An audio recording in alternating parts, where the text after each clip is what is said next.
नमस्कार दोस्तों, ज्ञान सागर चैनल में आपका स्वागत है। हम लोग 70वीं बीपीएससी के लिए खान सर द्वारा चलाए गए विजेता बैच की सीरीज को हम लोग कर रहे थे और इस सीरीज में हम लोगों ने इससे पहले साइंस को कंप्लीट हम लोगों ने देख लिया था और फिर हम लोगों ने इतिहास को स्टार्ट किया था और इतिहास में हम लोग प्राचीन भारत के इतिहास को हम लोगों ने स्टार्ट किया था और इससे पहले 2 पार्ट को हम लोगों ने देख लिया था और आज जो हम लोग देखने वाले हैं एनसीईआरटी का पार्ट 3 देखने वाले हैं। और बेसिकली इसमें जो क्वेश्चंस लिए गए हैं वो एनसीईआरटी से रिलेटेड क्वेश्चन है। प्रीवियस ईयर क्वेश्चन में जो भी इंपॉर्टेंट हो सकते थे उसको इसमें शामिल किया गया है और एग्जाम के प्रोस्पेक्टिव से क्या क्या इंपॉर्टेंट है वो एक्सपेक्टेड क्वेश्चन के रूप में इसमें शामिल किया गया है। तो इस तरह जो है सारे क्वेश्चन जो हैं बहुत ही इंपॉर्टेंट क्वेश्चन रहने वाले हैं, तो आप हर क्वेश्चन को ध्यान से सुनिए, ठीक है। और इससे पहले जो भी बच्चे नए हैं वो पहले वाले जितने भी वीडियो हैं उसको देख लें ताकि उनको एक सीरीज में कंटिन्यूटी बनी रहे। हम लोगों ने 82 क्वेश्चन को देख लिया था और आज जो हम लोग देखने वाले हैं 83 नंबर क्वेश्चन से देखने वाले हैं और जिसमें जो है मगध का उत्थान वो टॉपिक है। तो स्टार्ट करते हैं, ठीक है। तो हम लोग आ जाते हैं सीधा क्वेश्चन पे, 83 नंबर क्वेश्चन पे। 83 नंबर क्वेश्चन है हमारा, मगध की राजधानी का सही क्रम बताइए। ठीक है, दे रखा है राजगृह, पाटलिपुत्र, वैशाली, राजगृह, वैशाली, पाटलिपुत्र, गृहबीज, राजगृह, वैशाली, राजगृह, विदिशा और पाटलिपुत्र। तो मगध की जो राजधानी थी सबसे पहले राजगृह हुआ था, जिसे गृहबीज भी कहा जाता है, गृहबीज भी कहा जाता है, और फिर पाटलिपुत्र, देन वैशाली हुआ था, ठीक है। तो राजगृह जो था वो किसने बसाया था? तो मगध वंश के जो संस्थापक थे बृहद्रथ, बृहद्रथ जो थे इन्होंने ही जो राजधानी है वो राजगीर बसाया था। फिर जो है पाटलिपुत्र जो है, पाटलिपुत्र की स्थापना किया था उदयन ने, और वैशाली जो है राजधानी बनाया था, ये बनाया था शिशुनाग ने। तो इसको आप ध्यान रखिएगा। और हम लोग मगध राज्य का उत्कर्ष के बारे में हम लोग थोड़ा सा देख लेते हैं। तो ये बेसिकली जो है हर्यक वंश की स्थापना होती है, मगध में हर्यक वंश की स्थापना होती है और बिंबिसार द्वारा की जाती है। और 544 ईसा पूर्व में ये जो है गद्दी पे बैठते हैं और बिंबिसार जो है वो ब्रह्मदत्त को हराकर अंग राज्य को मगध में मिलाते हैं। तो ये भी क्वेश्चन पूछा जाता है कि अंग राज्य को किसे हराकर ये बिंबिसार ने मिलाया था? तो ब्रह्मदत्त को हराकर अंग राज्य को मिलाया था। और बिंबिसार जो राजवैद एक हुआ करते थे वहां पे जीवक, ये भी क्वेश्चन पूछा जाता है कि बिंबिसार जो थे महात्मा बुद्ध की सेवा के लिए बिंबिसार ने राजवैद जीवक को भेजा था। उसके बाद जो है अवंती के जो राजा थे, अवंती के राजा प्रद्योत जब पांडु रोग से ग्रसित हो गए थे तो बिंबिसार ने जो है राजवैद जीवक को भी वहां उनके सेवा के लिए भेजा था, ठीक है। नेक्स्ट क्वेश्चन पे आते हैं। बिंबिसार के विषय में निम्न कथनों पर विचार कीजिए एवं कूट की सहायता से उत्तर दीजिए। बिंबिसार ने 52 वर्षों तक शासन किया था। अवंती के शासक बिंबिसार के मित्र थे। इनका एक विवाह मद्र कुल की राजकुमारी क्षेमा से हुआ था। तो कौन सा स्टेटमेंट सही है? तो इसमें जो बेसिकली तीनों ही स्टेटमेंट सही है। बिंबिसार ने 52 साल तक शासन किया था और अवंती के राजा जो थे वो बिंबिसार के मित्र थे और ये जो है मद्र कुल की राजकुमारी क्षेमा से शादी किया था। तो तीनों स्टेटमेंट जो है सही है। बेसिकली क्या है कि बिंबिसार जो है अपने राज्य प्रसार के लिए विवाह विवाह को इन्होंने विवाह बहुत ही 3 जगह पे बेसिकली उन्होंने विवाह किया था, जिसमें से कौशल नरेश थे प्रसेनजित। तो प्रसेनजित की बहन जो थी उनसे इन्होंने शादी किया था, जिनका नाम था महाकोशला से शादी किया था, कौशल नरेश प्रसेनजित की बहन। फिर जो दूसरा था वैशाली के चेटक की पुत्र चलना नाम था इनका, चलना से शादी किया था। और मध्य प्रदेश जो कि अभी पंजाब में है, तो यहाँ क्षेमा से शादी की थी।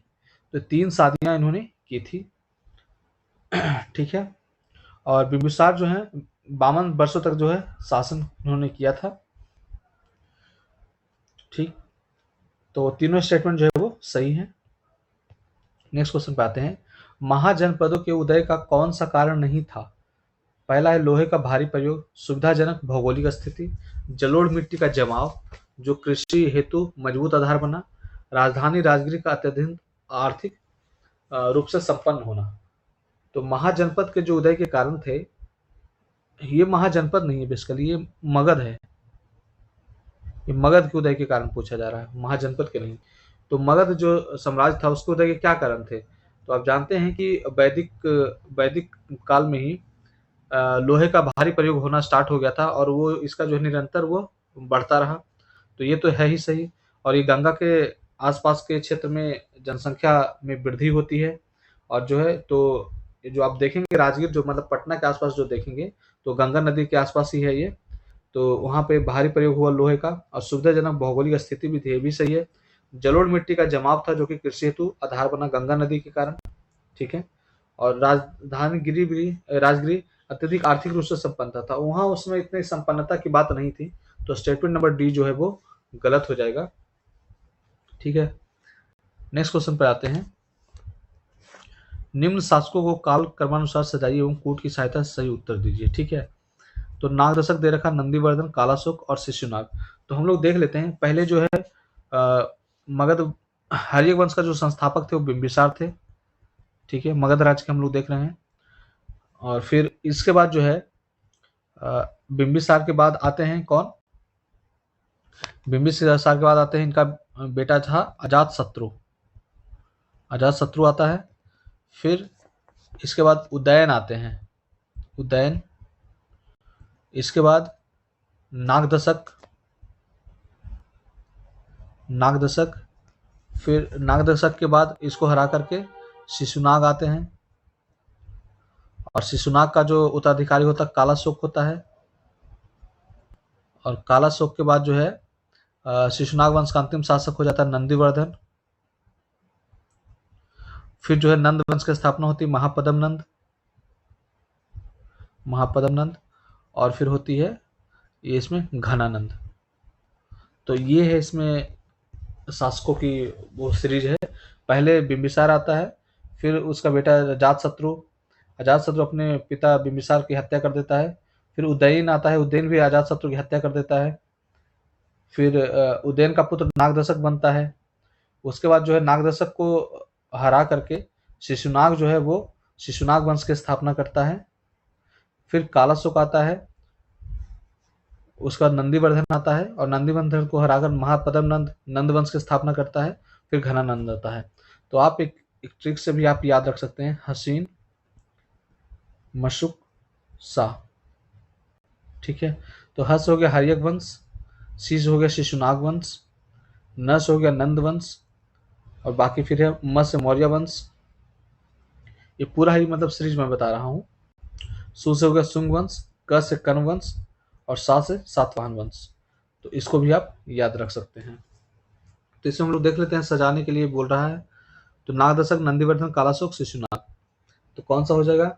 पहला हो जाएगा नागदशक। देखिए नागदशक आ जाएगा, फिर आ जाएगा शिशुनाग, फिर शिशुनाग, फिर कालाशोक, फिर नंदीवर्धन। तो हमारा इस तरह से बी नंबर इसका आंसर हो जाएगा। नेक्स्ट क्वेश्चन पे आते हैं। मगध की प्रारंभिक राजधानी कौन सी थी? तो हम लोगों ने देख लिया था, राजगिरी जो थी वो प्रारंभिक राजधानी थी। ए नंबर स्टेटमेंट हो जाएगा। उसके बाद राजगिरी के बाद पटना आया था, और पटना के बाद फिर वैशाली आया था। तो इसको सीरीज को भी आप याद रखेंगे। नेक्स्ट क्वेश्चन पे आते हैं। महाजनपदों के विषय में निम्न कथनों पर विचार कीजिए एवं कूट की सहायता से सही उत्तर दीजिए। अवंती सबसे शक्तिशाली महाजनपद था। अवंती की राजधानी माहिष्मती थी। अस्मक सबसे दक्षिण महाजनपद था। मल की स्थिति आधुनिक उत्तर प्रदेश में है। तो महाजनपद में सबसे शक्तिशाली महाजनपद जो था वो मगध मगध ही था। तो अवंती नहीं था, मगध था। तो पहला स्टेटमेंट ही ये गलत हो जाता है। और अवंती की राजधानी जो थी वो माहिष्मती थी, स्टेटमेंट सही है। और अस्मक जो है सबसे दक्षिण महाजनपद था, ये भी स्टेटमेंट सही है। और फिर मल की स्थिति उत्तर प्रदेश में है, तो ये भी स्टेटमेंट जो है वो सही है। तो 2, 3, 4 जो स्टेटमेंट है वो सही है। हम लोग कुछ फेमस वाले का देख लेते हैं कि महाजनपद और उसकी राजधानी क्या थी। जैसे अंग, अंग की जो राजधानी थी वो चंपा थी। मगध की राजगीर या गिरिब्रिज या राजगीर बोल सकते हैं। ठीक है, राजगीर। फिर काशी, काशी की थी वाराणसी। वत्स, वत्स की कौशाम्बी। और फिर वज्जी, वज्जी की वैशाली, या इसे विदे भी कहते हैं। कोसल, कोसल का श्रावस्ती। और अवंती, अवंती का तो हमने देख लिया, माहिष्मती। मल, मल का था कुशावती। पंचाल, अहिछत्र। चेदी, चेदी का बेसिकली था शक्तिमती। कुरु का इंद्रप्रस्थ। मत्स्य का विराटनगर। कंबोज का, कंबोज का हाटक, हम लोगों ने पूरा ही देख लिया। सूरसेन का मथुरा। अस्मक का, अस्मक का पोटली या पोतन भी बोलते हैं, पोटली या पोतन। और सबसे लास्ट जो है गंधार, गंधार का तक्षशिला। तो इसमें से कई बार क्वेश्चन पूछा जा सकता है। तो 16 महाजनपद थे, हम लोगों ने सारा की राजधानी हम लोगों ने देख लिया।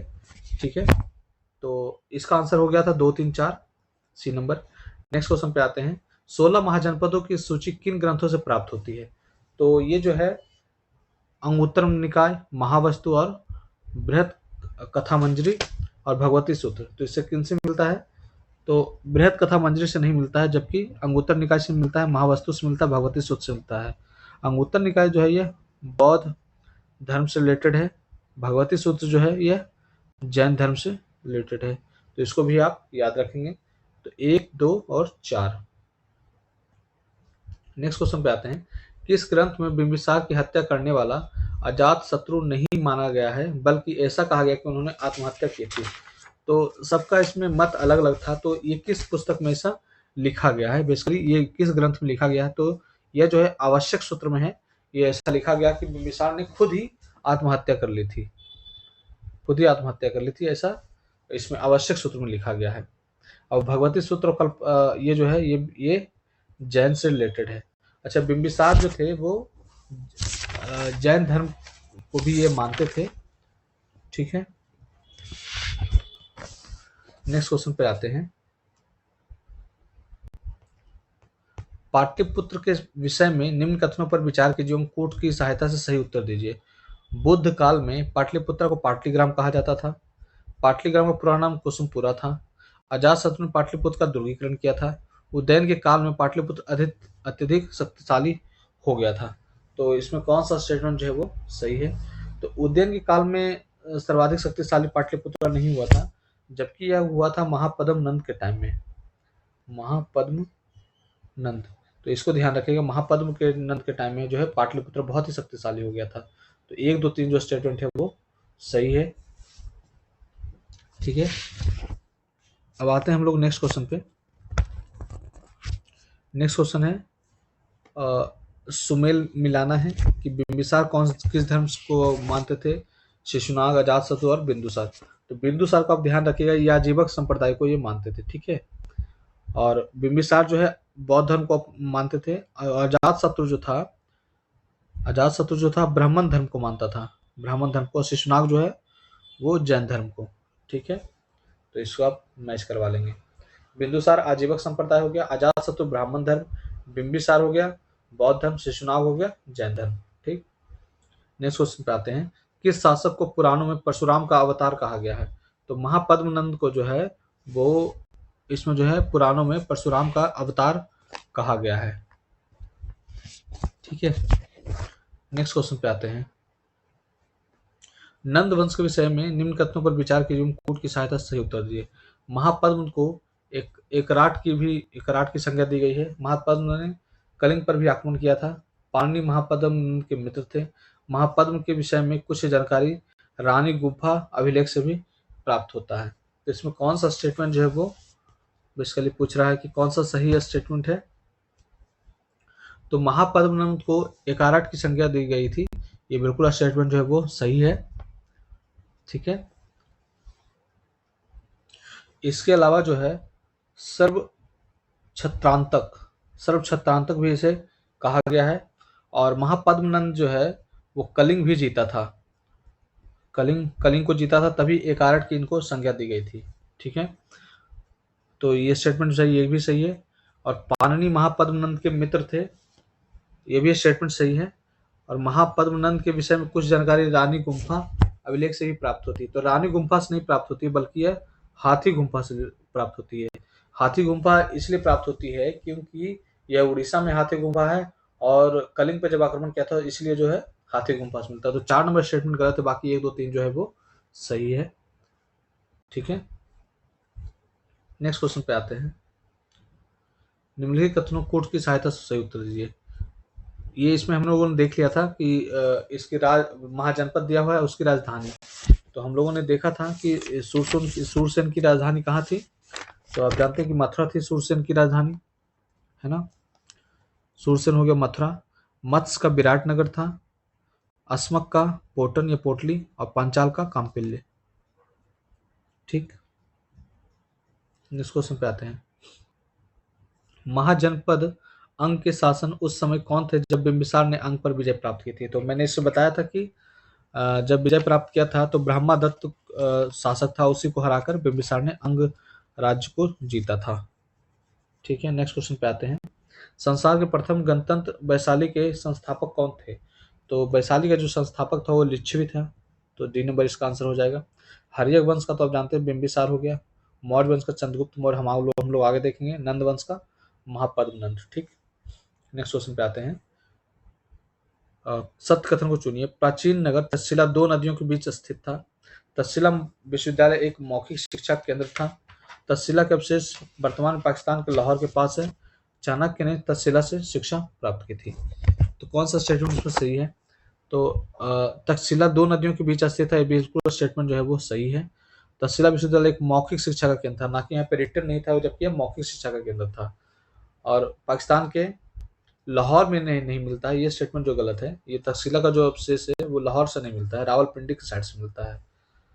और ये चाणक्य ने तक्षशिला प्राप्त की थी, सही है। तो 1 2 4 स्टेटमेंट जो है वो सही है। नेक्स्ट क्वेश्चन पे आते हैं। सिकंदर के आक्रमण के समय पोरस को राज्य किन 2 नदियों के बीच स्थित था। तो पोरस का राज्य जो था वो किन 2 नदियों के बीच स्थित था, ये पूछ रहा है। तो ये जो था झेलम और चिनाब के बीच यह स्थित था। ठीक है, तो इसका आंसर जो हो जाएगा बी नंबर हो जाएगा। आप जानते हैं कि सिकंदर की चर्चा हुई, तो सिकंदर का जो जन्म हुआ था 356 ईसा पूर्व में हुआ था, और इनके पिता का नाम फिलिप था। और यह जो था फिलिप जो थे वो मकदूनिया का शासक था, मकदूनिया का यह शासक था। और सिकंदर का जो मतलब सिकंदर किसका शिष्य था ये भी पूछता है, तो यह जो है अरस्तु का यह शिष्य था। और सिकंदर का एक सबसे फेमस जो सेनापति था वो सेल्यूकस निकेटर था, सेल्यूकस निकेटर। और सिकंदर जब पंजाब के आसपास मतलब जब एंटर कर रहा था तो पोरस के साथ उसको युद्ध करना पड़ा था, और इसे ही हाइडेस्पीच का युद्ध करते हैं, हाइडेस्पीच का युद्ध करते हैं। और ये जो है झेलम, उस समय इसको बितास्ता बोला जाता था, तो झेलम नदी के किनारे यह हुआ था। और सिकंदर की जो सेना है वो ये पूछा जाता है कि सिकंदर की सेना जो है किस नदी को पार करने से मना कर दिया था। तो है वो जो है व्यास रिवर को पार करने से इसने मना कर दिया था। और एक चीज और याद रखिएगा, सेल्यूकस निकेटर के अलावा एक और सेनापति था, जल सेनापति, और इसका जो नाम था निर्याकस था। ठीक है, तो इसको इन सब चीज़ों के बारे में आप ध्यान रखिएगा सिकंदर से रिलेटेड। और एक चीज़ और है, सिकंदर का जो घोड़ा का नाम था उसका नाम था बौकेफला, बौकेफला इसका नाम था। ठीक है, तो इन सब चीज़ों को भी आप याद रखेंगे। नेक्स्ट क्वेश्चन पे आते हैं। निम्न में कौन सिकंदर के प्रमुख सेनापति था। तो सेनापति के रूप में उसके फादर भी थे, फिलिप भी थे, निर्याकस था, और सेल्यूकस निकेटर था। और ठीक है, प्लूटार्क जो था वो नहीं था। तो 1 2 3 इसका आंसर हो जाएगा। सिकंदर के युद्धों का इतिहास मुख्यतः किस इतिहासकार द्वारा लिखा गया है। तो यह जो है अरिस्टोबुलास द्वारा यह बेसिकली लिखा गया कि सिकंदर के युद्ध के बारे में डिटेल जो लिखा गया है वो अरिस्टोबुलास के द्वारा ही लिखा गया है। नेक्स्ट क्वेश्चन को देखते हैं। सिकंदर के विषय में निम्न कथनों पर विचार कीजिए। इसमें दे रखा है, सिकंदर ने 20 वर्ष की आयु में विजय अभियान प्रारंभ किया था, स्टेटमेंट सही है। सिकंदर ने फारस राज्य को पराजित किया था। ये भी स्टेटमेंट सही है। सिकंदर पिता की अपेक्षा अपनी माँ से अधिक प्रभावित था, ये भी स्टेटमेंट जो है सही है। तीनों स्टेटमेंट जो है वो सही है। अच्छा, सिकंदर जो था वो भारतीय शासक, इसका अफगानिस्तान में एक भारतीय शासक था जिसका नाम था आम्बिक। तो आम्बिक को भी इसने हराया था। ठीक है, ये भी आप ध्यान रखिएगा। अच्छा, सिकंदर की पत्नी का नाम क्या था? तो रेक्सोना नाम था। ठीक है, और इसने जो है पोरस को इसकी वाइफ ने राखी बांधा था। ठीक, नेक्स्ट क्वेश्चन पे आते हैं। निम्न में से कौन भारत पर यूनानी आक्रमण का प्रभाव नहीं था? तो यूनानी आक्रमण का क्या प्रभाव नहीं था? तो ज्योतिष के क्षेत्र में भारत यूनान का ऋणी, ऋषि नहीं ऋणी है वो ना, ये वो ज्योतिष के क्षेत्र में भारत यूनान का ऋणी है। भारत और यूनान के मध्य व्यापार बढ़ गया, सही है बात है। यूनानियों ने भारतीय इतिहास लेखन में भूमिका निभाई, सही है। यूनानियों ने भारतीय धर्मों बौद्ध और जैन को यूनान में प्रसारित किया। यूनान में जो जैन बौद्ध प्रसारित नहीं हुए थे, ये श्रीलंका में प्रसारित हुआ, चीन में प्रसारित हुआ, इन सब क्षेत्रों में प्रसारित हुआ था। तो ये डी नंबर स्टेटमेंट जो है वो गलत है, बाकी सही है। ठीक है, और इसमें जो है गार्गी संहिता जो है बहुत महत्वपूर्ण है। नेक्स्ट क्वेश्चन पे आते हैं हम लोग। ईरानी साम्राज्य के विषय में निम्न कथनों पर विचार कीजिए एवं कूट की सहायता से उत्तर सुनिए। महान ईरानी साम्राज्य हखमनी की स्थापना साइरस के द्वारा की गई थी। साइरस का भारत पर आक्रमण सफल रहा। तो कौन सा स्टेटमेंट जो है वो गलत है, ये पूछ रहा है। तो हखमनी की जो स्थापना हुई थी साइरस के द्वारा की गई थी, बिल्कुल स्टेटमेंट सही है। और साइरस का भारत पर आक्रमण सफल रहा था, ये जो स्टेटमेंट है वो गलत है। तो स्टेटमेंट नंबर 2 गलत है और एक सत्य है और 2 असत्य है। तो ये हो जाएगा इसका आंसर। ठीक है, और भारत पर जो पहला विदेशी आक्रमण करता हुआ था, जो आक्रमण किया था वो ईरान का डेरियस वन ने किया था, डेरियस वन। और इसे ही दाइबाहु कहा जाता है, जो कि हखमनी वंश का था। और अशोक जो है बेसिकली, अशोक जो है शिलालेख पर लेख इसी से लिखवाना सीखा था, हखमनी वंश के राजा से ही। ठीक है, तो इन सबको भी ध्यान रखेंगे आप। किस इतिहासकार के अनुसार दारा प्रथम ने भारत के उत्तर पश्चिम प्रांत को जीतकर 20वां प्रांत घोषित किया था? ये क्वेश्चन पूछा जाता है। ठीक है, तो इसको ध्यान रखेंगे कि ये जो है हेरोडोटस, इसका आंसर होगा कि हेरोडोटस के अनुसार दारा प्रथम ने भारत के उत्तर पश्चिम प्रांत को 20वां प्रांत घोषित किया था। ठीक है, नेक्स्ट क्वेश्चन पे आते हैं। ईरानी आक्रमण के विषय में निम्न कथनों पर विचार कीजिए एवं कूट की सहायता से उत्तर दीजिए। दारा का युद्ध सिकंदर के साथ हुआ था। सिकंदर द्वारा दारा को पराजित कर दिया गया। इस पराजय के पश्चात हकमनी साम्राज्य का पतन हो गया। तो बिल्कुल स्टेटमेंट जो तीनों स्टेटमेंट जो है वो सही है। ये ईरानी आक्रमण के बारे में इंफॉर्मेशन दे रहा है कि दारा का युद्ध जो है सिकंदर के साथ हुआ था और सिकंदर इसको हरा दिया था और उसी के साथ ही हकमनी साम्राज्य का पतन हो जाता है। तो 1, 2, 3 इसका आंसर हो जाएगा। नेक्स्ट क्वेश्चन पे आते हैं। निम्न में से कौन सा भारत पर ईरानी में आक्रमण का प्रभाव नहीं देखा गया? कौन सा जो है आक्रमण का प्रभाव नहीं देखा गया? अरमाइक लिपि का प्रचार प्रसार हुआ, ये तो हुआ था। अभिलेखीय परंपरा का अनुसरण, ये भी हुआ था। विदेशी व्यापार को प्रोत्साहन, ये भी हुआ था। गंधार मूर्तिकला का प्रभाव, तो ये जो गंधार मूर्तिकला का प्रभाव नहीं पड़ा था। गंधार मूर्तिकला जो है बेसिकली ये यूनानी कला है ना। तो डी नंबर जो है इसका स्टेटमेंट जो है वो गलत हो जाएगा। ठीक, नेक्स्ट क्वेश्चन पे आते हैं।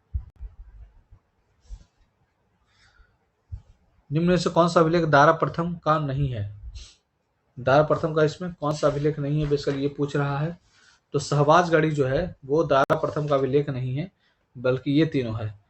बेस्तून है, परसिपोलिस है और नक्शे रुस्तम है। ये सब जो है वो दारा प्रथम का अभिलेख है। ठीक, अब हम लोग मूव करते हैं बौद्ध और जैन में। ठीक है, आते हैं पहला क्वेश्चन इसमें।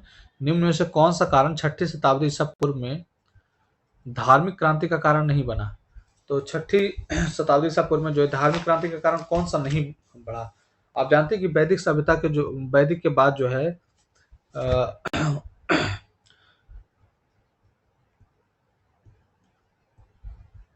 ठीक है, तो ब्राह्मण धर्म में रूढ़िवादिता एवं कर्मकांड बढ़ गया था। शूद्रों की दयनीय स्थिति में विषमता हो गया था। कृषि एवं व्यापार का विकास। समकालीन शासकों ने ब्राह्मण धर्म को पर प्रश्न चिन्ह लगाया। तो कौन सा स्टेटमेंट जो है वो कारण नहीं था इस धार्मिक क्रांति का? तो ये स्टेटमेंट जो है वो प्रश्न चिन्ह नहीं लगाया था। ये जो तीनों है वो स्टेटमेंट सही है कि ब्राह्मण धर्म में जो है कर्मकांड बहुत बढ़ गए थे, रूढ़िवादिता भी बढ़ गई थी, और यहाँ पे जो है शूद्रों की स्थिति बहुत खराब हो गई थी, और इसमें कृषि कृषि के कार्य में बेसिकली शूद्र ही संलग्न थे। तो इनका जो है मतलब विकास हुआ था। तो ये तीनों स्टेटमेंट सही है, डी नंबर जो है वो गलत है। नेक्स्ट, कौन सा कारण बौद्ध धर्म के प्रसिद्धि के थे? बुद्ध आकर्षक व्यक्तित्व के धनी थे। बुद्ध का ध्यान से अर्जित सिद्धि का प्रभाव। तत्व मीमांसीय मुद्दों को प्राथमिकता ना देना। समकालीन शासकों का अपेक्षित सहयोग। तो इसमें जो है बौद्ध धर्म की प्रसिद्धि के क्या कारण थे? तो ये जो चारों स्टेटमेंट है वो सही है कि बुद्ध का जो है आकर्षक व्यक्तित्व के धनी थे वो, बुद्ध का ध्यान से अर्जित सिद्धि प्रभाव था। ठीक है, ये सब सारे जो स्टेटमेंट है वो सही है। हम लोग बुद्ध धर्म के बारे में थोड़ा सा देख लेते हैं कि बौद्ध धर्म पहले जानते हैं कि संस्थापक जो थे वो गौतम बुद्ध थे, और गौतम बुद्ध को ही एशिया का ज्योतिपुंज कहा जाता है। इनको ज्योतिपुंज इनको कहा जाता है, गौतम बुद्ध को। और गौतम बुद्ध का जो जन्म हुआ था 563 ईसा पूर्व में हुआ था, और कहाँ हुआ था? कपिल वस्तु के लुम्बिनी में हुआ था, लुम्बिनी में हुआ था। और इनके ये क्वेश्चन पूछा जाता है कि इनके ये जो थे किस गण के मुखिया थे? ये जो थे शाक्य गण के इनके पिता मुखिया थे। तो शाक्य इनको याद रखिएगा। और इनकी जो माता थी माया देवी, वो जन्म के 7वें दिन ही इनकी मृत्यु हो जाती है, इनकी माता की माया देवी नाम था। फिर उनकी मौसी जो है प्रजापति गौतमी इनका लालन पोषण करती है, और इनके बचपन का नाम जो है सिद्धार्थ है। फिर ये 29 वर्ष की अवस्था में जो है घर त्याग देते हैं, और इसे ही महाविनिष्क्रमण कहा जाता है। ठीक है, बाकी जो आएगा बुद्ध में हम लोग आगे देखेंगे। ठीक है, तो इसमें चारों स्टेटमेंट जो है वो सही है। नेक्स्ट क्वेश्चन है, निम्न में से कौन एक संज्ञा बुद्ध के लिए प्रयोग नहीं की गई थी? तो इनमें से कौन सा जो है बुद्ध के लिए प्रयोग नहीं किया गया था उसके बारे में पूछ रहा है। तथागत, अस्थित प्रज्ञ, शाक्यमुनि और लाइट ऑफ एशिया। तो ये जो है अस्थित प्रज्ञ जो है ये बुद्ध के लिए प्रयोग नहीं किया गया था। अस्थित प्रज्ञ जो है भागवत गीता का शब्द है। यह जो है भागवत गीता का शब्द है, और इनको तथागत के नाम से पुकारा गया था। शाक्य मुनि से रिलेटेड थे, और लाइट ऑफ एशिया के नाम से इन्हें जाना जाता है। हम लोग देख रहे थे, तो इसमें हम लोग थोड़ा सा और आगे देखते हैं कि बुद्ध के बारे में। तो बुद्ध जो है इन्होंने जो गृह त्याग के बाद जो शिक्षा लिया था वो अलार कलाम से लिया था, अलार कलाम। और अलार कलाम से इन्होंने सांख्य दर्शन की दीक्षा ली थी, सांख्य दर्शन की इन्होंने शिक्षा लिया था। इस तरह जो है सिद्धार्थ के यानी बुद्ध के जो प्रथम गुरु थे वो अलार कलाम ही थे। ठीक है, और अलार कलाम के बाद जो है सिद्धार्थ ने राजगीर गए, और राजगीर के जो है रुद्र करामपुत्र से भी इन्होंने शिक्षा ग्रहण की थी। ठीक है, तो इसको भी आप ध्यान रखेंगे। नेक्स्ट क्वेश्चन पे आते हैं। बुद्ध के जीवन से संबंधित निम्न कथनों पर विचार कीजिए एवं कूट की सहायता से सही उत्तर चुनाव कीजिए। बुद्ध का जन्म बिहार के लुम्बिनी में हुआ था। तो लुम्बिनी जो है ये बिहार में नहीं बल्कि यह नेपाल में है। तो पहला स्टेटमेंट गलत है। प्रथम महिला शिष्य सुजाता थी। तो सुजाता जो प्रथम शिष्य नहीं थी, ये भी स्टेटमेंट जो है गलत है। इनका मुख्य सारथी चन्ना था। तो चन्ना बिल्कुल सही है, चन्ना जो है मुख्य सारथी था। और इनके सिद्धांत की घोषणा करने वाले ज्योतिष अलार कलाम थे। तो इनके सिद्धांत की जो घोषणा किया था वो अलार कलाम ने नहीं किया था, बल्कि मसिद्र मुनि ने किया था, मसिद्र मुनि ने किया था। ठीक है, तो इसमें पूछ रहा है कि कौन सा कथन असत्य है। तो असत्य कौन कौन सा हो गया? 1, 2 और 4। तो ए नंबर इसका आंसर हो जाएगा। ठीक है, अब नेक्स्ट क्वेश्चन पे आते हैं। अच्छा, बुद्ध जो थे, जब बुद्ध अपना पहला उपदेश देते हैं सारनाथ में, इन्होंने सारनाथ में सबसे पहला उपदेश जो दिया था सारनाथ में दिया था, और इसी को ही बोला गया धर्मचक्र प्रवर्तन। धर्मचक्र प्रवर्तन इसे कहा गया था। और सर्वाधिक जो उन्होंने उपदेश दिया था श्रावस्ती में दिया था। तो इसको भी आप लोग ध्यान रखिएगा। और बुद्ध को जो शिक्षा प्राप्त, ज्ञान की जो प्राप्ति हुई थी, वो निरंजना नदी, जिसे फल्गु नदी बोलते हैं, निरंजना या फल्गु नदी, तो फल्गु नदी के किनारे, तट के किनारे पीपल वृक्ष के नीचे जो है सिद्धार्थ को ज्ञान प्राप्त हुआ। और ज्ञान प्राप्ति के साथ ही सिद्धार्थ जो थे वो बुद्ध कहलाए। ठीक, बुद्ध कहलाए। और पहला जो उन्होंने दिया था, उपदेश दिया था, उसे धर्म चक्र परिवर्तन के नाम से जाना जाता है। ठीक है, नेक्स्ट क्वेश्चन पे आते हैं। बुद्ध के जीवन रूपांतरण से संबंधित 4 दृश्यों को क्रमानुसार सजाइए एवं कूट की सहायता से सही उत्तर दीजिए। बीमार व्यक्ति, बूढ़ा व्यक्ति, मृत व्यक्ति और सन्यासी। तो हम लोग मिलान करते हैं। तो पहले जो है इन्होंने जो देखा था, वो पहला देखा था एक बूढ़ा व्यक्ति को, तो पहला हो जाएगा फर्स्ट, बूढ़ा व्यक्ति पहला देखा। फिर बीमार व्यक्ति को देखा, उसके बाद देखा मृतक व्यक्ति, और फिर सन्यासी को देखा। तो ये हो जाएगा 2 1 3 4, 2 1 3 4 जो है इसका आंसर हो जाएगा। ठीक है।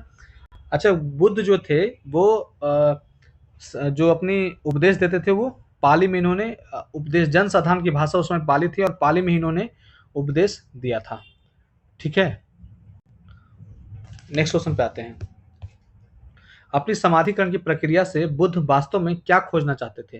तो बुद्ध जो थे उनका खोज क्या था, वो इसमें क्वेश्चन पूछ रहा है।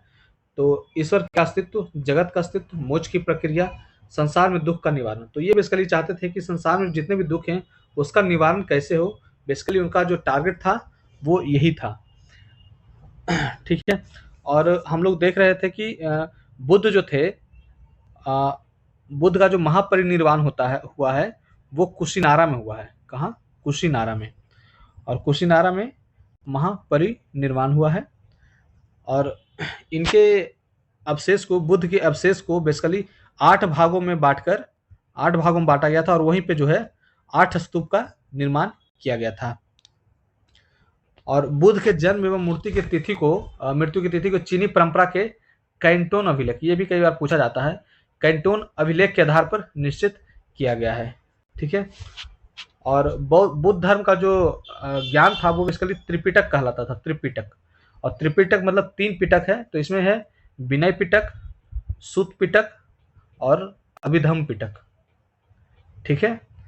और तीनों पिटकों की जो भाषा थी वो पाली थी। और सुत पिटक में बेसिकली क्या था कि धार्मिक जो सिद्धांत होते थे, सुत पिटक में जो धार्मिक सिद्धांत होते थे उसको सुत पिटक में अंकित किया गया था। और विनय पिटक में क्या था कि रूल रेगुलेशन, जितने भी नियम थे, नियमों के जो संग्रह थे वो विनय पिटक में थे। ठीक है। और अभिधम्म पिटक में बेसिकली आदर्श या फिर आदर्श हो गया या फिर थॉट्स हो गए, इसके बारे में जो है अभिधम्म पिटक में इसकी चर्चा की गई थी। ठीक है। नेक्स्ट क्वेश्चन में आते हैं। निम्न में से असत्य युग को पहचानिए। जन्म, गृह त्याग, ज्ञान प्राप्ति, प्रथम उपदेश। तो ये पूछ रहा है। तो इसमें ये पूछ रहा है कि जन्म को क्या कहा गया, तो और मतलब इसमें असत्य जो है कौन सा है, ये पिछले पूछ रहा था। तो गृह त्याग को क्या महाविनिष्क्रमण कहा गया था? तो बिल्कुल सही। गृह त्याग जैसे उन्होंने किया था, घर जब छोड़ा तो महाविनिष्क्रमण हुआ। जब ज्ञान की प्राप्ति होगी तो निर्वाण कहलाए। और प्रथम उपदेश का धर्म चक्र परिवर्तन, जन्म का अवतार, ये स्टेटमेंट जो है वो गलत है। बाकी ये तीनों जो है वो सही है। ठीक। नेक्स्ट क्वेश्चन पे आते हैं। बुद्ध के दर्शन का महान सिद्धांत मध्यम मार्ग का प्रेरणा स्रोत कौन थे? तो ये जो थे मध्यम मार्गी के बारे में जो इनको प्रेरणा मिली थी वो सुजाता से मिली थी। तो स्टेटमेंट नंबर जो है सी इसमें सही है। इसमें बेसिकली ये कहा मध्य मार्ग में ये है कि भोग और योग दोनों का ही इसमें अनिवार्य होना चाहिए। अच्छा, बौद्ध धर्म जो था मूलतः अनिश्वरवादी थे, अनिश्वरवादी। इसमें परमात्मा की कल्पना जो है, इसमें आत्मा की परिकल्पना जो है नहीं थी। ठीक है, इसको भी ध्यान रखिएगा। और बुद्ध जो है, बौद्ध धर्म जो है पुनर्जन्म पे विश्वास करता था। हालांकि जैन भी पुनर्जन्म की मान्यता देता था। और ये एक जो स्टेटमेंट आप देखते होंगे कि विश्व जो है दुखों से भरा है, विश्व दुखों से भरा है। यह स्टेटमेंट जो बुद्ध ने लिया था ये बेसिकली उपनिषद से लिया था, इन्होंने उपनिषद से लिया था, तो इसको भी आप ध्यान रखेंगे। अच्छा, इसमें ये भी पूछा जाता है कई बार क्वेश्चन की बौद्ध संघ में शामिल होने की न्यूनतम उम्र क्या होती थी, तो न्यूनतम उम्र जो थी वो 15 वर्ष थी, तो इसे भी आप ध्यान रखेंगे। नेक्स्ट क्वेश्चन पे आते हैं, निम्न में अष्टांगिक मार्ग की सूची का भाग नहीं है, तो अष्टांगिक मार्ग में कौन सा जो है वो नहीं है, ये बेसिकली इसमें पूछा जा रहा है। तो सम्यक स्मृति, सम्यक संकल्प, सम्यक विश्वास और सम्यक दृष्टि। तो इसमें जो है सम्यक विश्वास जो है वो अष्टांगिक मार्ग में नहीं आता है, ठीक है। इसमें ये था कि जैसे अष्टांगिक मार्ग को अपनाने के लिए इन्होंने बोला था कि जैसे अहिंसा मत करो, और अस्तेय हो गया, और मतलब इसमें बेसिकली क्या था, सम्यक से रिलेटेड मैं देख लेता हूँ। पहले सम्यक दृष्टि है, सम्यक दृष्टि हो गया, सम्यक स्मृति हो गया, सम्यक संकल्प हो गया, फिर हो गया सम्यक कर्मांत, सम्यक कर्मांत हो गया, सम्यक आजीव हो गया, सम्यक व्यायाम हो गया, सम्यक स्मृति हो गया, और सम्यक समाधि हो गया। तो 3, 2, 5, 6, 7, 8, तो ये था सम्यक। एक छोटा सा दृष्टि तो इधर हो ही गया, सम्यक संकल्प भी हो गया, सम्यक वाणी, एक जो था सम्यक वाणी। तो ये जो है बेसिकली ये 8 अष्टांगिक मार्ग, इसमें दुख के निवारण हेतु जो है अष्टांगिक मार्ग के लिए ये सब जो चीजें थी, ठीक है। नेक्स्ट क्वेश्चन पे आते हैं, निम्न को कूट से मिलाइए, घटना और प्रतीक। तो ये इसमें बेसिकली दे रहा है कि मृत्यु जो हुआ था और प्रथम उपदेश, ज्ञान की प्राप्ति, ग्रह त्याग, तो ये किसके प्रतीक है, तो प्रतीक के रूप में हम लोग देख लेते हैं। तो मृत्यु जो हुआ था उसको बोला जाता है कि यह स्तूप के प्रतीक के रूप में है, और प्रथम उपदेश जो है वो चक्र के रूप में है, और ज्ञान प्राप्ति बोधि वृक्ष, और गृह त्याग घोड़ा। तो इस तरह स्टेटमेंट जो हो जाएगा हमारा, सी नंबर जो है स्टेटमेंट सही हो जाएगा। ए का 3, बी का 1, सी का 2 और डी का 4, ठीक है। नेक्स्ट क्वेश्चन पे आते हैं, बुद्ध ने 4 आर्य सत्यों को स्थापित किया, इन आर्य सत्यों को सही क्रम में सजाएं। तो 4 आर्य सत्य थे, तो क्या क्या थे, तो इसमें बेसिकली क्या था कि संसार जो है, संसार दुख में है, और फिर है दुख, मतलब इसमें बेसिकली ये था, मैं लिख देता हूं, पहला था दुख, फिर दूसरा था दुख समुदाय, फिर तीसरा था दुख निरोध, और चौथा जो था दुख निरोधगामिनी, दुख निरोध गामिनी। बेसिकली ये जो थे 4 आर्य सत्य यही थे, तो यही इसमें पूछ रहा है कि इसको सजाने के लिए बोल रहा है कि पहले, ठीक है। तो इसमें जो था, पहला जो था संसार में दुख है, दुख हो गया, ये संसार में दुख है, फिर है दुख समुदाय, तो दूसरा जो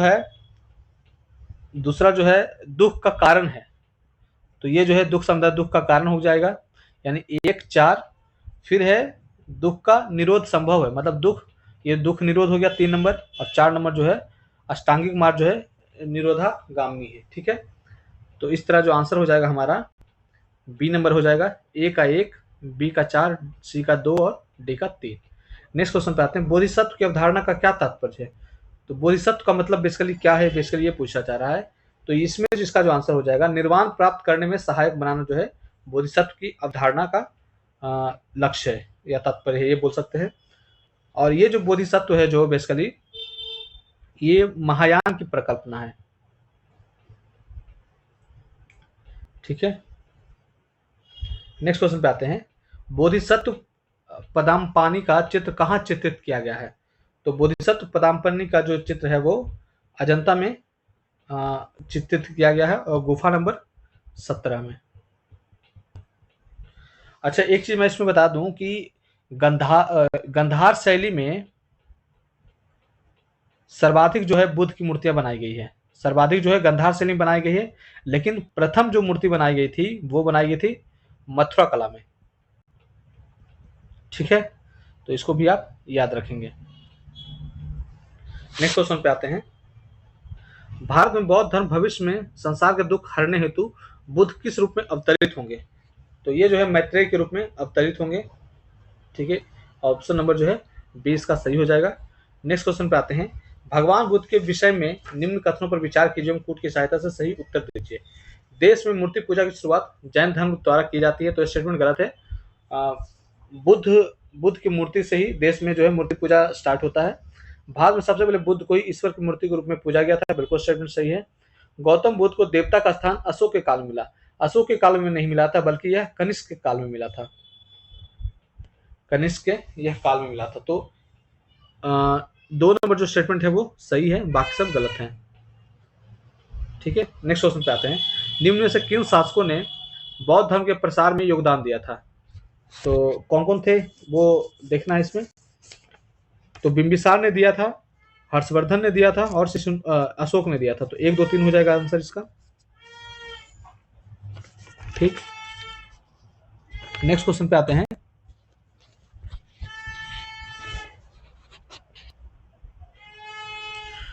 हमारा नेक्स्ट क्वेश्चन है, निम्न में से कौन सा युग सही सुमेलित है?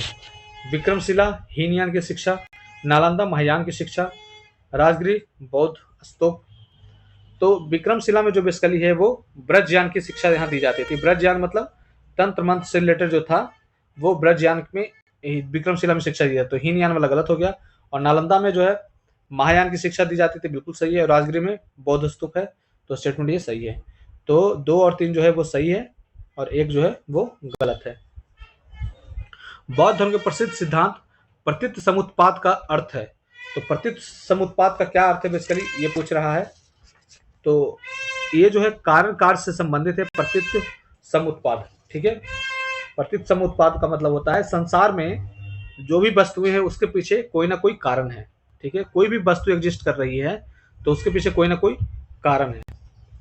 तो कारण कार्य संबंध होगा ये प्रतीत समुत्पाद का मतलब। और बौद्ध धर्म के सिद्धांत के रूप में और भी देख सकते हैं, अनिश्वरवादी था, अनिश्वरवादी, फिर हो गया अनात्मावादी,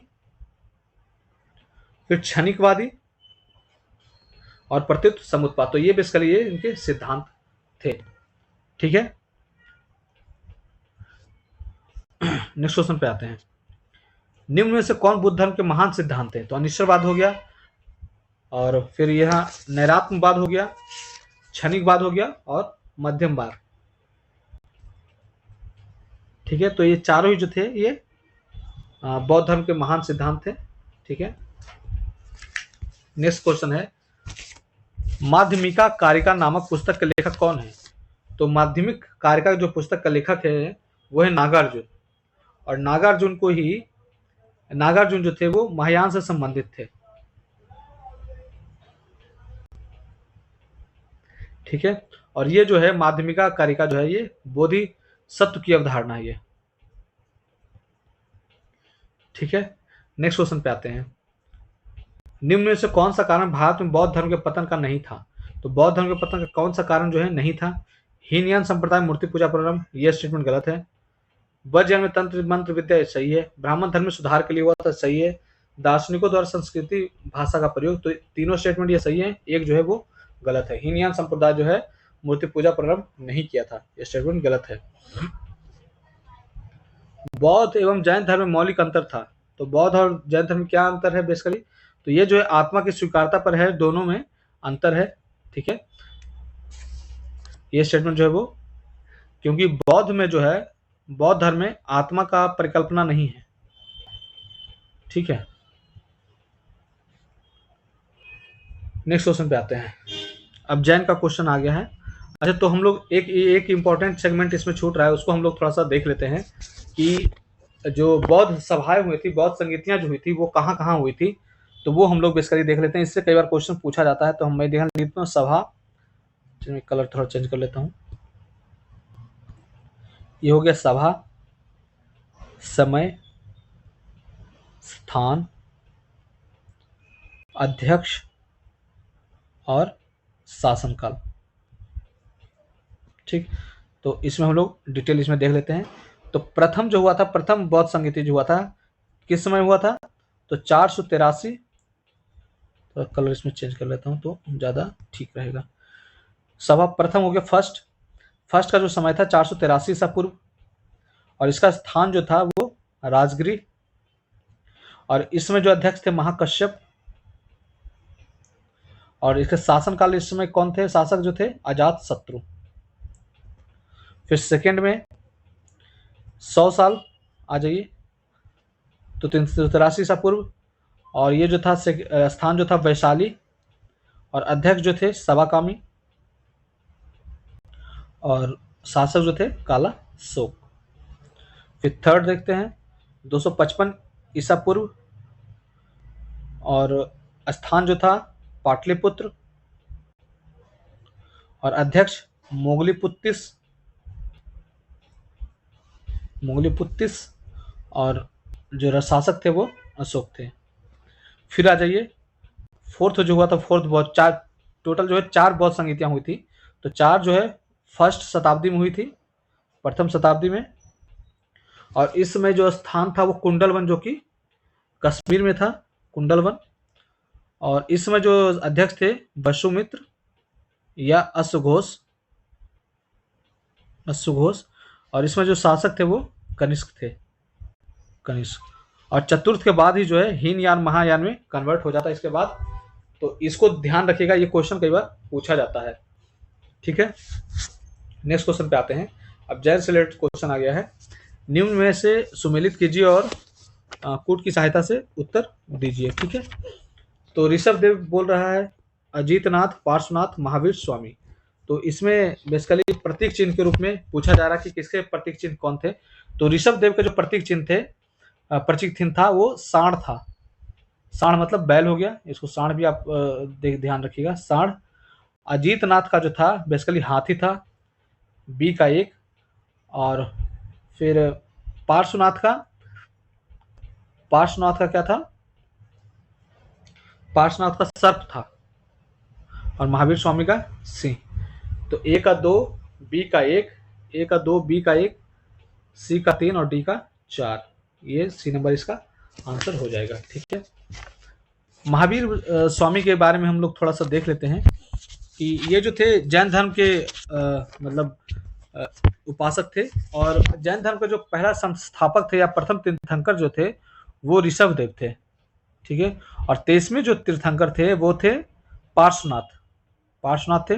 और 24वें तीर्थंकर के रूप में जो हुए महावीर स्वामी हुए। और ये जो थे अंतिम तीर्थंकर थे। मतलब टोटल जो है 24 तीर्थंकर हुए हैं, और अंतिम तीर्थंकर जो थे महावीर स्वामी थे। और महावीर स्वामी का जो जन्म होता है वो 540 ईसा पूर्व में होता है। और कहाँ होता है? कुंडग्राम में। कहाँ? कुंडग्राम, जो कि कहाँ है? वैशाली में है। ठीक है, और इनका पूछा जाता है इनके पिता किस कुल के थे? तो ज्ञात्रिक कुल के थे। जबकि हमने बताया था कि बुद्ध के पिता किस कुल के थे? तो वो शाक्य कुल के थे। तो इसको आप कंपैरिजन ध्यान रखिएगा। और इनकी कई बार क्वेश्चन पूछा था इनकी पुत्री का क्या नाम था? तो अनुनज्जा प्रियदर्शनी नाम था, अनुनज्जा प्रियदर्शनी। और इनके महावीर का जो बचपन का नाम था वो वर्धमान था। और ये 30 वर्ष की आयु में घर छोड़ दिए थे और संन्यास ले लिया था। और 12 वर्ष बाद इन्हें जो है कठिन तपस्या के बाद जो है ऋजुपालिका नदी के किनारे इन्हें साल वृक्ष के नीचे, गौतम बुद्ध को हुआ था पीपल वृक्ष के नीचे, जबकि महावीर को साल वृक्ष के नीचे जो है ज्ञान की प्राप्ति हुई थी। और जब ज्ञान की प्राप्ति हुई इसी समय जो है इन्हें जिन यानी विजेता कहे गए, अरहत यानी पूज्य कहे गए, निर्ग्रंथ यानी बंधनहीन, ये तीनों हैं, जीन, अरहत और निर्ग्रंथ। इन्हें 3 नाम से कहलाए गए ये। और इन्होंने जो अपना उपदेश दिया, बेसिकली ये भी इंपॉर्टेंट है, प्राकृत में इन्होंने उपदेश दिया था, जिसे अर्धमागधी भाषा कहा जाता है। ठीक है, और इनके प्रथम जो अनुयायी हुए थे वो इनके दामाद जो थे जामिल, ये इनके प्रथम अनुयायी हुए थे। ठीक है, तो इसको भी आप इसको ध्यान रखेंगे। नेक्स्ट क्वेश्चन पे आते हैं। जैन धर्म के संदर्भ में निम्न कथनों पर विचार कीजिए एवं कूट की सहायता से सही उत्तर दीजिए। जैन धर्म के संस्थापक ऋषभ देव थे। ठीक है, जैन धर्म के वास्तविक संस्थापक पार्श्वनाथ थे। श्वेतांबर के अनुसार 19 तीर्थंकर मल्लीनाथ स्त्री थे। तो कौन सा स्टेटमेंट सही है? तो वास्तविक संस्थापक पार्श्वनाथ नहीं थे बल्कि महावीर स्वामी थे ना। और प्रथम जो थे ऋषभ देव थे, और 19वें जो थे मल्लीनाथ स्त्री थे। तो 1 और 3 स्टेटमेंट जो है वो सही है। सी नंबर इसका आंसर हो जाएगा। अब नेक्स्ट क्वेश्चन पे आते हैं। अच्छा, इससे पहले हम लोग जैन संगीतिया देख लेते हैं कि जैन संगीतिया जो हुआ था वो कब कब हुआ था। तो संगीति हो गया, ये संगीति, वर्ष, स्थल और अध्यक्ष कौन था। ठीक, तो फर्स्ट जो हुआ था, दो ही इसमें संगीतियां हुई थी, दो हुई थी मात्र। ठीक है, फर्स्ट और सेकंड। तो फर्स्ट जो हुआ था 300 ईसा पूर्व में हुआ था, और सेकंड जो हुआ था 6ठी शताब्दी में हुआ था, 6ठी शताब्दी में। और प्रथम जो हुआ था बौद्ध संगीत, वो जैन संगीति, वो पाटलिपुत्र में हुआ था, पाटलिपुत्र में। और इस समय जो अध्यक्ष थे वो स्थूलभद्र थे, स्थूलभद्र। और द्वितीय जो हुआ था, इसके जो जगह का नाम था वो बल्लभी, जो कि गुजरात में है। और इसके अध्यक्ष थे क्षमा श्रवण, क्षमा श्रवण। ठीक है, और बेसिकली कहानी ये होता है इसमें कि 300 ईसा पूर्व में मगध में जो है भीषण अकाल पड़ता है, और भीषण अकाल के कारण जो है भद्रबाहु जो है वो साउथ चले जाते हैं, भद्रबाहु कर्नाटक चले जाते हैं, और स्थूलभद्र जो है वो यहीं पे रह जाते हैं, मतलब कि मगध में ही रह जाते हैं। जब वो वापस लौटते हैं तो ये जो भद्रबाहु होते हैं वे बन जाते हैं दिगंबर, और जबकि जो स्थूलभद्र जो रहते हैं मगध में ही बैठे रहते हैं वो बन जाते हैं श्वेतांबर। श्वेतांबर जो होते हैं श्वेत वस्त्र धारण करते हैं, और जबकि दिगंबर वाले जो है वो नग्न रहते थे। ठीक है, तो इनको भी आप ध्यान रखेंगे। नेक्स्ट क्वेश्चन पे आते हैं। जैन धर्म के दिगंबर संप्रदाय के विषय में दिए गए कथनों में से कौन सा कथन असत्य है। ये बेसिकली पूछ रहा है। इस मत के अनुसार स्त्री के लिए मोक्ष संभव है। ठीक है, फिर इस मत के अनुसार महावीर स्वामी अविवाहित थे, संत वस्त्र धारण नहीं करते, संलेखना विधि को मानते हैं। तो पहला स्टेटमेंट गलत है, बाकी ये तीनों जो स्टेटमेंट है वो सही है। ठीक है, अच्छा, इसमें जो है एक चीज आप ध्यान रखिएगा कि जैन के जो त्रिरत्न थे, त्रिरत्न में, जैन के त्रिरत्न में कौन कौन सा आता है। तो सम्यक दर्शन, सम्यक ज्ञान और सम्यक आचरण, सम्यक आचरण। ठीक है, और त्रिरत्न के अनुशीलन में 5 महाव्रत का पालन अनिवार्य होता था। 5 महाव्रत, ये भी कई बार क्वेश्चन पूछा जाता है। तो 5 महाव्रत में क्या क्या था। 5 महाव्रत में अहिंसा, सत्यवचन, अस्तेय, अपरिग्रह और ब्रह्मचर्य। तो इनको भी आप ध्यान रखेंगे। और जैन धर्म के कुछ प्रिंसिपल्स थे, उसमें अनुव्रत, अनुव्रत सिद्धांत और स्यादवाद, ये जो था जैन धर्म से रिलेटेड है। ठीक है, तो इसको भी आप ध्यान रखेंगे। नेक्स्ट क्वेश्चन पे आते हैं। अनुव्रत सिद्धांत का आशय है, जो अभी मैंने बताया अनुव्रत सिद्धांत, उसका क्या आशय है। तो अनुव्रत सिद्धांत का जो बेसिकली आदत वो आशय है वो पंच महाव्रतों से है। ठीक है, पंच महाव्रत जो मैंने अभी बताया, पंच महाव्रत, अहिंसा, सत्यवचन, अस्तेय, अपरिग्रह और ब्रह्मचर्य। ठीक है, नेक्स्ट क्वेश्चन पे आते हैं। निम्न कथनों पर विचार कीजिए एवं कोटों की सहायता से सही उत्तर दीजिए।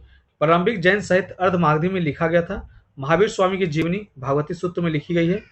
नाया धम कहा एवं दिव्यावदान जैन धर्म के प्रमुख ग्रंथ हैं। दिव्यावदान जो है ये बेसिकली बौद्ध धर्म के ग्रंथ हैं, ना कि जैन धर्म के। तो ये स्टेटमेंट जो है वो गलत हो जाएगा 3 नंबर। और 1, 2 जो है वो सही कि महावीर स्वामी की जो जीवनी है वो भगवती सूत्र में लिखा गया है। और एक चीज पूछा जाता है कि बुद्ध के पुनर्जन्म की कहानी किसमें अंकित है। तो वो जो है किसमें अंकित है। तो जातक, जातक कहानियां, जातक पुस्तक में जो है बुद्ध के पुनर्जन्म की कहानियां इसमें जातक पुस्तक में अंकित है। ठीक है, तो इसका पहला दूसरा स्टेटमेंट जो है वो सही हो जाएगा, बी नंबर। नेक्स्ट क्वेश्चन पे आते हैं। निम्न में से कौन जैन धर्म का महान सिद्धांत नहीं है। तो इसमें कौन सा जो है महान सिद्धांत नहीं है जैन धर्म का। तो अनेकांतवाद तो है, बिल्कुल है। स्यादवाद भी हमने देख लिया था, अनिश्चरवाद भी है। अधिदेववाद जो है वो नहीं है। अधिदेववाद का जो सिद्धांत है वो उत्तर वैदिक काल में है। उत्तर वैदिक काल में जो है अधिदेववाद का सिद्धांत है। और अधिदेववाद का मतलब क्या होता है कि इसमें जो है बहुत सारे देवताओं को मानते हैं, लेकिन इनका मुख्य देवता जो है एक ही रहता है, एक देवता मुख्य होता है। तो इसमें तो ऐसा नहीं था, जैन धर्म में बहुत को मानते हैं बट एक था, तो ये डी नंबर जो है स्टेटमेंट गलत है। अब आते हैं 136 नंबर क्वेश्चन पे, 137 पे। निम्न में से स्थल जैन के लिए पवित्र है, कौन सा स्थल जो है जैन धर्म के लिए पवित्र है? तो पावापुरी, तिजारा, कुंडलपुर, समेत शिखर। तो पावापुरी में जो है बेसिकली बुद्ध की जो मूर्ति हुई तो होती है, तो वो पावापुरी में ही होती है। और ये 468 ईसा पूर्व में पावापुरी में मृत्यु होती है 72 वर्ष की एज में। ये भी है। तिजारा जो है राजस्थान में है, और तिजारा जो है वो जैन धर्म के लिए बहुत पवित्र माना जाता है। कुंडलपुर भी है, कुंडलपुर भी है, ठीक है, हाँ। और समेत शिखर जो झारखंड में है ये भी है। तो चारों स्टेटमेंट जो है वो सही है। 1 2 3 4 हो जाएगा इसका आंसर। नेक्स्ट क्वेश्चन पे आते हैं। पार्श्वनाथ ने समेत शिखर पर मोक्ष प्राप्त किया था, बिल्कुल स्टेटमेंट सही है, पार्श्वनाथ ने किया था। ऋषभदेव ने कैलाश पर्वत पर मोक्ष प्राप्त किया था, ये भी सही है। तो दोनों स्टेटमेंट जो है वो सही है। नेक्स्ट क्वेश्चन पे आते हैं हम लोग। 139 में क्वेश्चन है, निम्न में से कौन से शासकों ने जैन धर्म का अनुसरण किया था? कूट की सहायता से सही उत्तर दीजिए। तो मैं इनमें बताता हूँ कि जैन धर्म को मानने वाले कौन कौन से जो राजा हुए थे। तो पहला जो नाम आता है उज्जैन का नाम आता है, फिर चंद्रगुप्त मौर्य हो गया, फिर हैं खारवेल, कलिंग राजा खारवेल जो थे वो, अमोघवर्ष जो कि राष्ट्रकूट राजा थे, चंदेल शासक, ये सब जो थे बेसिकली शिशुनाग, ये सब जो थे जैन धर्म को मानने वाले थे। तो शिशुनाग हो गया, युद्धेन हो गया, चंद्रगुप्त मौर्य हो गया, कुमारगुप्त जो थे वो भागवत धर्म को यह मानते थे, भागवत धर्म को। तो इसका आंसर जो होगा 1 2 3 बी नंबर। नेक्स्ट क्वेश्चन पे आते हैं। जैन धर्म किन सिद्धांतों पर बल दिया? तप, अहिंसा, दुख निवारण, स्यादवाद। तो स्यादवाद पे दिया था, ठीक है।